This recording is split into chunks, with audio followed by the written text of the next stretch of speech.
나는 이세벨입니다. 저기 예후가 군대를 이끌고 달려오는군요. 세상을 다 얻은 사람처럼 의기양양하네요. 이제 내 인생도 이렇게 끝나는군요. 하지만 후회는 없습니다. 저는 보통 여자들이 살 수 없는 그런 삶을 살았으니 말입니다. 시돈의 공주로 태어나서 이스라엘의 왕비로 한 세상을 살았으니 후회는 없습니다. 그리고 왕보다 더 큰 권력을 마음껏 휘두르며 살았으니 후회는 없습니다. 하지만 한 가지 원통한 것이 있어요. 엘리야를 내 손으로 죽이지 못하고 내가 먼저 죽는 것이 원통할 뿐입니다. 엘리야, 그놈만 생각하면 온몸에 소름이 끼칩니다. 생각해 보세요. 나는 시돈 사람입니다. 그것도 시돈 왕의 딸 공주입니다. 시돈의 공주로 태어나서 이스라엘 왕에게 시집을 올 때 우리나라에서 섬기는 바알과 아세라 목상을 가지고 온 것이 잘못입니까? 또 한 나라의 왕비가 믿는 신을 백성들이 따라 믿는 것이 잘못입니까?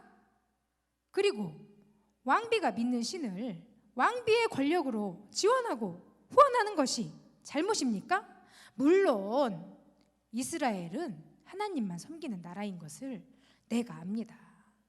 이스라엘의 시작이 하나님에 의해서 된 것도 내가 잘 알고 있습니다. 하지만 세월이 흘렀습니다. 시대가 달라졌다고요. 다른 나라와 무역을 하지 않으면 못 사는 시대가 왔습니다. 다른 나라 물건을 사지 않으면 내 나라 물건을 못 팔아먹는 시대입니다. 이젠 내 것만 고집할 수 없습니다.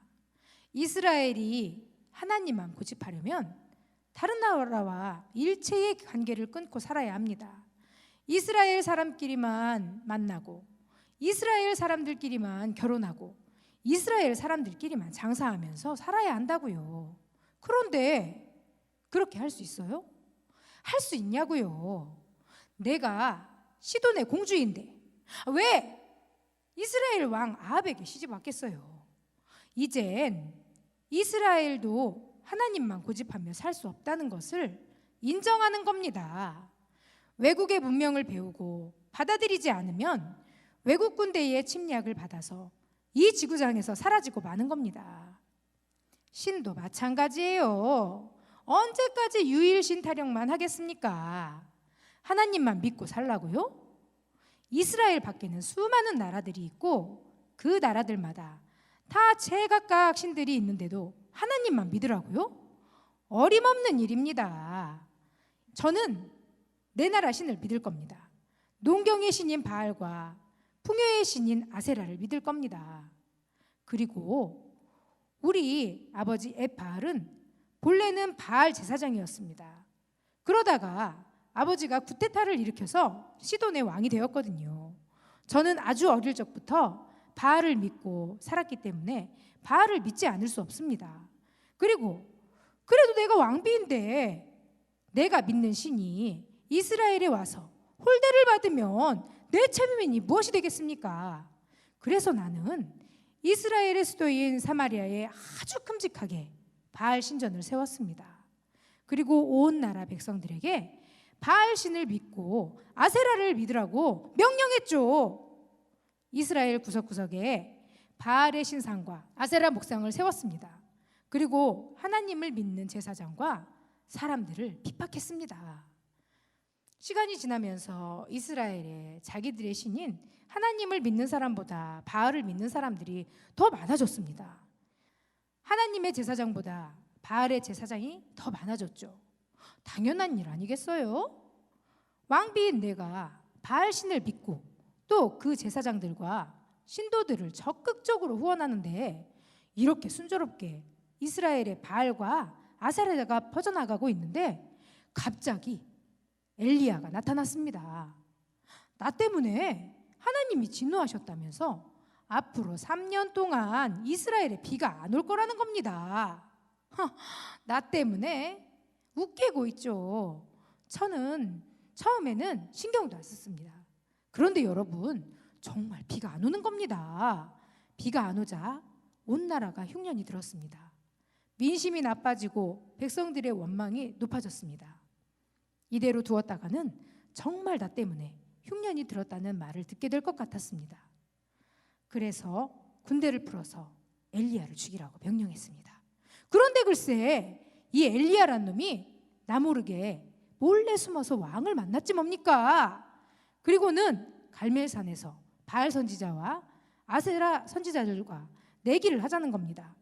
누가 참신인지 바알인지 하나님인지를 서로 증명해 보이자는 겁니다. 그런데 그런 허무맹랑한 내기를 왕이 허락했답니다. 내가 그 자리에 있었으면 입도 뻥끗 못하게 단칼에 죽여버렸을 텐데, 아무튼 저는 바알의 제사장들에게 만반의 준비를 하라고 했습니다. 특별히 내 곁에 있는 실력 있고 영역이 있는 바알 선지자들과 아세라 선지자들을 다 모이라고 했죠. 850명이나 모였습니다. 그러니까 우리 선지자 850명과 엘리야 한 사람의 대결이었던 겁니다. 그런데 여러분, 놀랍게도 분하게도 우리가 엘리야에게 졌습니다. 우리 제사장 850명이 엘리야 한 사람을 당해내지 못했습니다. 엘리야가 기도하자 하늘에서 불이 내려서 제단과 제물을 순식간에 태웠답니다. 그러자 엘리야가 흥분한 구경꾼들을 부추겨서 바알 제사장과 아세라 제사장 850명을 다 죽였습니다. 제가 그 소식을 듣고 얼마나 화가 났는지 아십니까? 그 사건 이후에 하늘에서 비가 와서 가뭄이 해결됐지만 저는 그딴 것에는 관심이 없었습니다. 단지 엘리야가 내 제사장들을 다 죽였다는 것에 화가 날 뿐입니다. 저는 더 많은 군대를 풀어서 엘리야를 쫓으라고 했습니다. 반드시 잡아서 내 손으로 죽이려고 했습니다. 하지만 내 군대는 엘리야를 잡지 못했습니다. 하나님이 엘리야를 하늘로 데리고 가버렸는데 어떻게 잡겠습니까? 그놈을 잡지 못한 게 정말 속상합니다. 그리고 글쎄 그 지긋지긋한 엘리야가 하늘로 올라가면서 그의 후계자 엘리사에게 예언하기를 내가 예후의 손에 죽게 될 것이고 내 시체를 개들이 먹게 될 것이라고 했답니다. 나를 따르던 사람들이 모두 죽게 됐는데 성 안에서 죽은 사람들은 개가 그 시체를 먹게 되고 들에서 죽은 사람들은 공중의 새가 시체를 쪼아 먹을 것이라고 했다고 하더군요. 마지막까지 저를 저주했다고 하더군요. 저는 너무너무 화가 났습니다. 엘리야를 죽이지 못한 것이 너무너무 화가 나고 분통이 터집니다. 그리고 시간이 흘렀습니다. 내 남편 아하방도 전쟁터에서 죽고 내 아들 아하시아가 왕이 되었지만 병들어서 2년 만에 죽고 다시 아들 요람이 왕이 되었지만 반란을 일으킨 예후가 쏜 화살에 맞아 죽었다는군요. 저기 살기등등한 예후가 창을 들고 오는군요. 나는 내 인생의 말년이 이렇게 비참하게 될 줄은 몰랐습니다. 이 모든 게 바로 엘리야, 바로 그놈 때문입니다. 그놈이 나를 하나님의 이름으로 저주하더니 내가 이 모양 이 꼴이 되었습니다. 나는 죽어서도 그놈 엘리야를 잊지 않을 겁니다. 내가 믿는 바알의 이름으로 그놈을 저주할 겁니다. 하지만 내가 믿는 바알은 지금까지 내게 해준 게 없군요.